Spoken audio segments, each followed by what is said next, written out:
YouTube ವೀಕ್ಷಕರಿಗೆ ಪ್ರೀತಿಯ ಆರೋಗ್ಯ ಅಡುಗೆಗೆ ಸ್ವಾಗತ ಸುಸ್ವಾಗತ. ಇವತ್ತು ಹಣ್ಣುಳ್ಳಿಕಾಯಿ ಹಾಲು ಮತ್ತು ಗೋಬಿದು ಕರಿ ಮಾಡಿ ತೋರಿಸ್ಕೊಡ್ತಾಯಿದ್ದೀನಿ ಸಿಂಪಲ್ಲಾಗಿ. Please subscribe and like. It is very nice to taste for puri chapati ಎಲ್ಲ.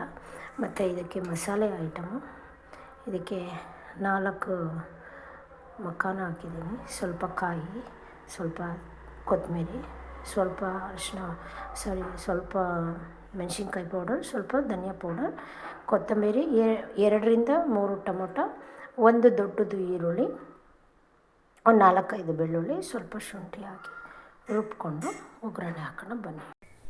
ನೋಡಿ ವೀಕ್ಷಕರೇ, ಇದಕ್ಕೆ ಸ್ವಲ್ಪ ಎಣ್ಣೆ, ಸಾಸಿವೆ,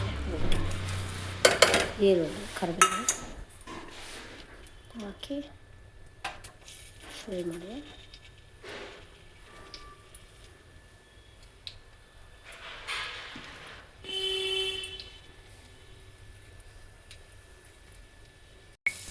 ಒಗ್ಗರಣೆ ಬೇಳೆ ಸ್ವಲ್ಪ ಗೋಬಿ ಮತ್ತು ಬೆರೆಸಿರೋದು ಹಾಲು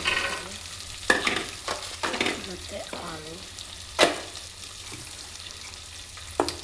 ರುಬ್ಬಿಟ್ಟಿರುವಂಥ ಮಸಾಲ, ನೀರು, ರುಚಿಗೆ ತಕ್ಕಷ್ಟು ಉಪ್ಪು ಹಾಕಿ 3 ವಿಸಲ್ ಕೂಗಿಸಿ ಹಣ್ಣುಳ್ಳಿಕಾಯಿ ಗೊಜ್ಜು ರೆಡಿ.